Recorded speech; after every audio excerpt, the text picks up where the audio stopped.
Hi students, आज हमने एक टॉपिक लिया है जो 11th क्लास को भी मदद करेगा, 10th क्लास को भी मदद करेगा और 12th क्लास को भी मदद करेगा।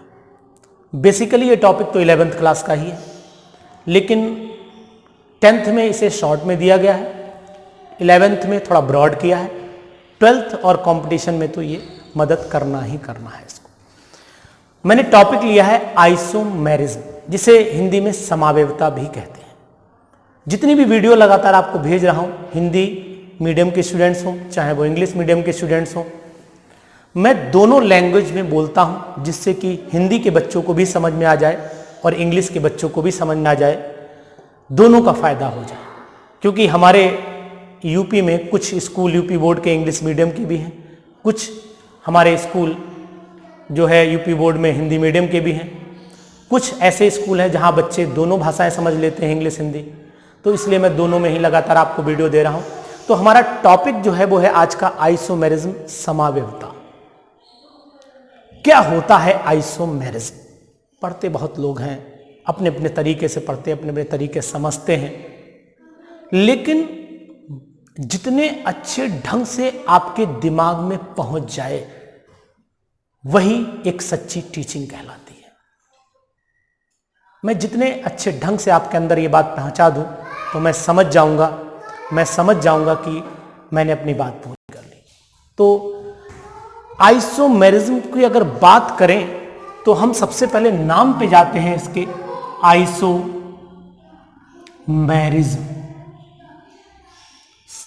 आइसो का मतलब होता है सेम, मीरोज मतलब होता है इसके मॉलिक्यूलर फार्मूला, यानी कि किसी भी कंपाउंड का मॉलिक्यूलर फार्मूला तो सेम होना चाहिए, लेकिन उसकी फिजिकल और केमिकल प्रॉपर्टी, रासायनिक भौतिक गुण, फिजिकल और केमिकल प्रॉपर्टीज डिफरेंट हो जानी चाहिए। ऐसे कंपाउंड्स कहलाते हैं आइसोमर, और ये फिनोमिना कहलाता है आइसोमेरिज्म। मेरी बात को ध्यान सुनिएगा। आइसो का मतलब होता है सेम, और मीरोज जो वर्ड आया है ये उसके मॉलिक्यूलर फार्मूला, उसके स्ट्रक्चर से जनरेट किया गया है। तो इसका मीनिंग हुआ उसका मॉलिक्यूलर फार्मूला तो सेम रहेगा, लेकिन उसकी भौतिक और रासायनिक यानी फिजिकल और केमिकल प्रॉपर्टीज डिफरेंट होती चली जाएंगी।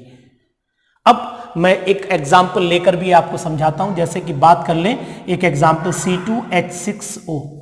ये एक ऐसा कंपाउंड है, अभी मुझे इसके बारे में नहीं पता ये क्या है, लेकिन अगर पॉसिबिलिटी में देखूं तो दो पॉसिबिलिटीज हैं। एक तो बनता है C2H5OH, इसे बोलते हैं एल्कोहल, और एक बनता है CH3OCH3, इसे बोलते हैं ईथर। दोनों का मॉलिक्यूलर फार्मूला तो सेम है, लेकिन दोनों की फिजिकल प्रॉपर्टीज की बात करें तो दोनों की फिजिकल प्रॉपर्टीज और केमिकल प्रॉपर्टीज डिफरेंट हो जाती हैं। इसका मतलब हुआ ये दोनों एक दूसरे के आइसोमर हैं। तो अब आइसोमेरिज्म होती कितने टाइप की है, तो पहले मैं आपको एक क्लासिफिकेशन दे देता हूं आइसोमेरिज्म का, और उसके बाद एक एक करके आपके सामने डिस्कशन करता हूं। समझिएगा मेरी बात को, कैसे मैं अपनी बात आपके सामने करता हूं। मैंने यहां टॉपिक रखा आइसोमेरिज्म, और आइसोमेरिज्म को मैंने डिवाइड कर दिया बड़े बड़े दो हिस्सों में। देखिएगा ध्यान से, बड़े बड़े दो हिस्सों में मैंने इसको डिवाइड किया। पहला है स्ट्रक्चरल आइसोमेरिज्म, और दूसरा है स्टीरियो आइसोमेरिज्म। पहला है स्ट्रक्चरल और दूसरा है स्टीरियो आइसोमेरिज्म। अब आप बात करते हैं हम लोग स्ट्रक्चर, संरचनात्मक, और अगर यहां पर आ जाते हैं स्टीरियो मतलब होता है आकाशीय संरचना की जब बात आ जाती है, तो यानी चारों तरफ की जब बात करने लगते हैं तो इसे हम लोग बोलते हैं आकाशीय समावयवता। तो स्ट्रक्चरल और स्टीरियो आइसोमेरिज्म में सबसे पहले स्ट्रक्चरल को डिवाइड कर लेते हैं। स्ट्रक्चरल आइसोमेरिज्म में सबसे पहले आती है चेन आइसोमेरिज्म, उसके बाद आती है पोजीशन आइसोमेरिज्म, स्थान समावयवता, श्रृंखला समवेतता, पोजीशन आइसोमेरिज्म। इसके बाद आती है फंक्शनल ग्रुप आइसोमेरिज्म, क्रियात्मक समूह, फंक्शनल ग्रुप आइसोमेरिज्म। इसके बाद आती है आपकी मेटामेरिज्म, मेटामेरिज्म, और फिर आती है आपकी टॉटोमेरिज्म, टॉटोमेरिज्म, और फिर आती है आपकी ring chain isomerism, ring chain isomerism. Stereo isomerism या स्टीरियोमेरिज्म भी बोलते हैं, ये दो टाइप की होती है। एक होती है ज्योमेट्रिकल आइसोमेरिज्म और दूसरी होती है ऑप्टिकल आइसोमेरिज्म। तो यानी कि हमने आइसोमेरिज्म को डिवाइड कर दिया इतने पार्ट्स में, पहला स्ट्रक्चरल, दूसरा stereo, chain, position, functional, metamerism, tautomerism, ring chain isomerism. हम लोग बात कर लेते हैं अब आज इस टॉपिक में स्ट्रक्चरल आइसोमेरिज्म की, स्टीरियो की हम अगले वीडियो में बात करेंगे। तो सबसे पहला टॉपिक हमारा आता है स्ट्रक्चरल आइसोमेरिज्म। नाम ही बता रहा है, मैंने पूरी केमिस्ट्री में टेक्निकल शब्द तो इंग्लिश में ही, टेक्निकल वर्ड इंग्लिश में ही लर्न करने चाहिए, बाकी हिंदी तो चलती रहती, कोई दिक्कत नहीं है। लेकिन ये मैं सिर्फ इसलिए कहता हूँ, हमेशा कहता हुआ हूँ कि अगर अभी आपने बेस बना लिया तो आगे भी काम आएगा, और अभी अगर आपने बेस नहीं बना पाया तो आगे काम नहीं कर पाएंगे। स्ट्रक्चरल आइसोमेरिज्म की बात चल रही थी, तो स्ट्रक्चरल आइसोमेरिज्म में क्या होना है कि स्ट्रक्चर तो इनका कैसा रहना चाहिए, बदलना है। Compounds having same molecular formula, यानी कंपाउंड्स का मॉलिक्यूलर फार्मूला तो सेम आना चाहिए, लेकिन उनके स्ट्रक्चर अलग अलग हो जाने चाहिए। ऐसे को बोलते हैं स्ट्रक्चरल आइसोमेरिज्म, संरचनात्मक समावेतता। तो स्ट्रक्चरल आइसोमेरिज्म की डेफिनेशन तो समझ में आई होगी आपकी। उन मॉलिक्यूल्स का, यानी मॉलिक्यूलर कंपाउंड्स का मॉलिक्यूलर फार्मूला तो समान सेम रहना चाहिए, लेकिन स्ट्रक्चर अलग अलग हो जाने चाहिए, वो कहलाती है स्ट्रक्चरल आइसोमेरिज्म। और इसमें सबसे पहले डिस्कशन कर लेते हैं हम लोग चेन आइसोमेरिज्म के बारे में। चेन आइसोमेरिज्म क्या होती है, तो हम बात करते हैं अब आपके सामने चेन आइसोमेरिज्म की। तो यहां हमने लिखा चेन आइसोमेरिज्म।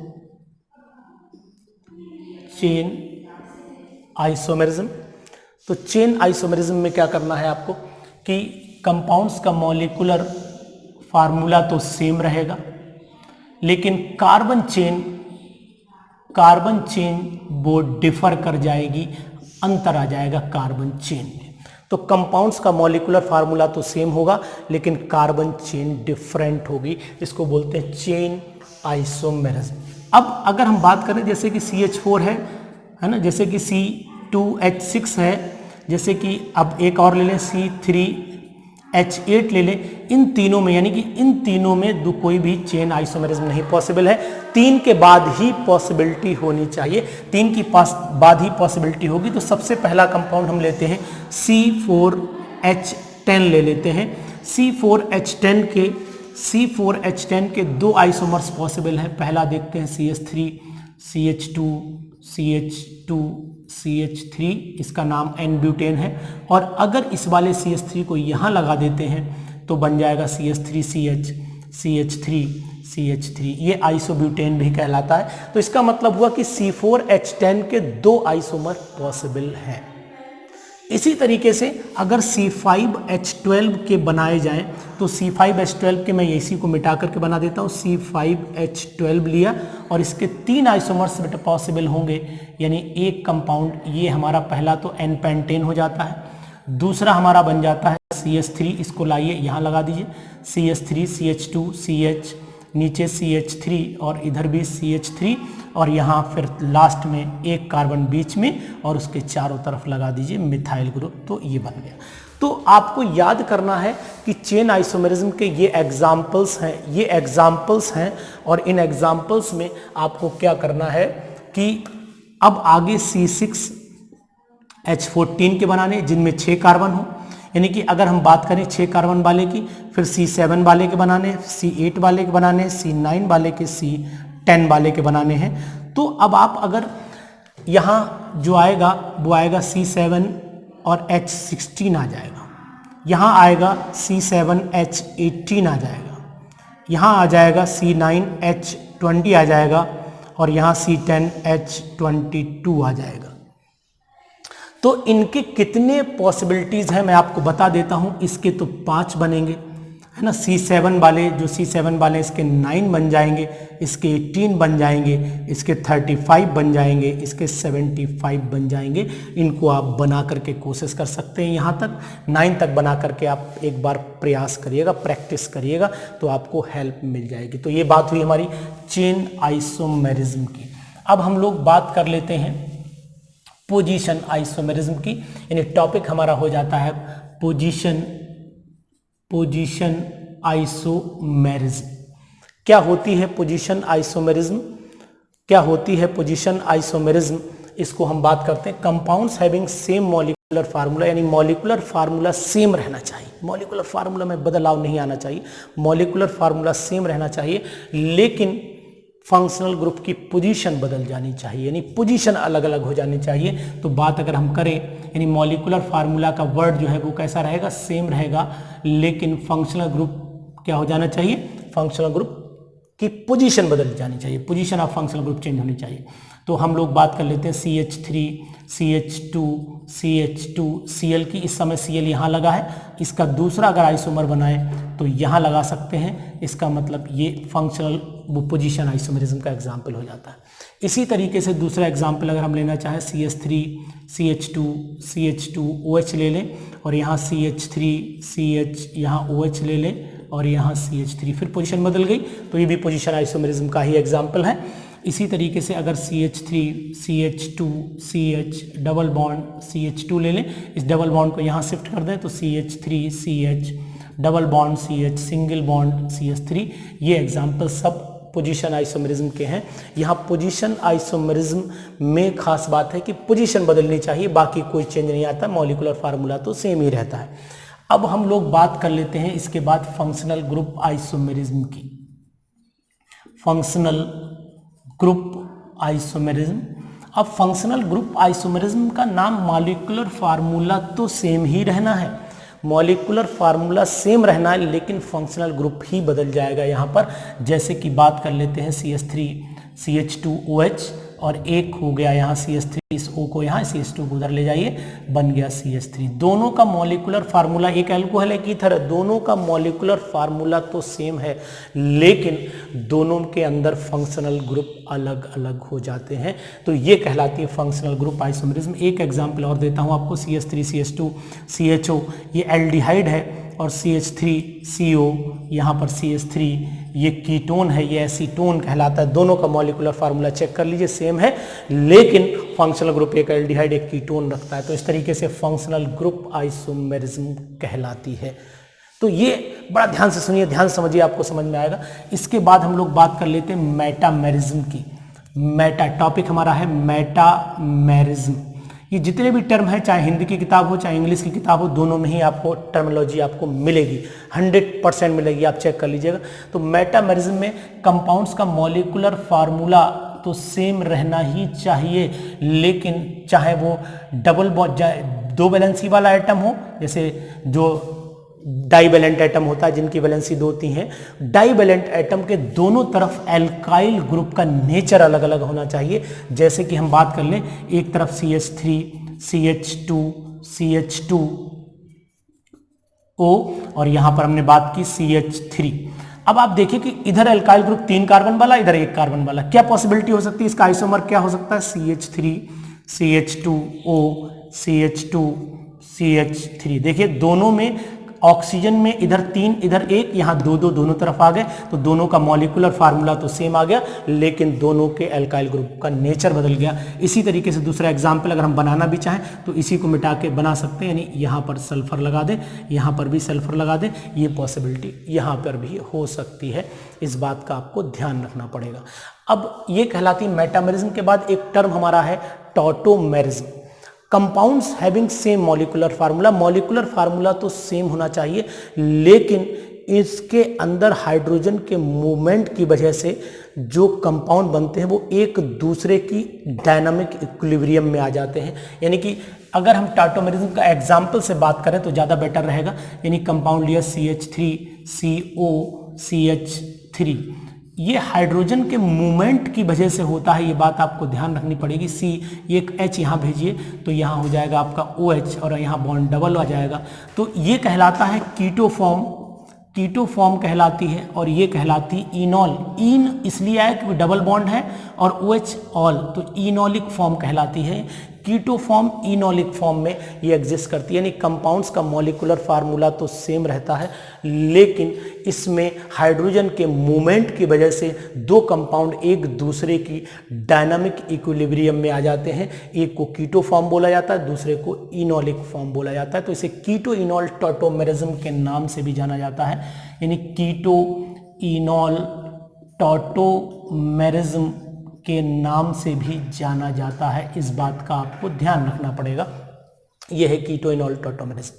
अब यहाँ पर मैं आपको एक चीज़ बहुत इन्फॉर्म कर दूं कि कीटो फॉर्म ज़्यादा स्टेबल मानी जाती है, कीटो फॉर्म ज़्यादा स्टेबल मानी जाती है एज कंपेयर टू इनॉलिक फॉर्म, तो लेस स्टेबल होती है। ये बहुत इंपॉर्टेंट बात है, बहुत कंपटीशन में आता है कि कौन सी फॉर्म ज़्यादा स्टेबल है, कौन सी फॉर्म कम स्टेबल है। तो स्टेबल ये ज़्यादा होती है, ये स्टेबल कम होती है। इस बात का भी आपको ध्यान रखना पड़ेगा।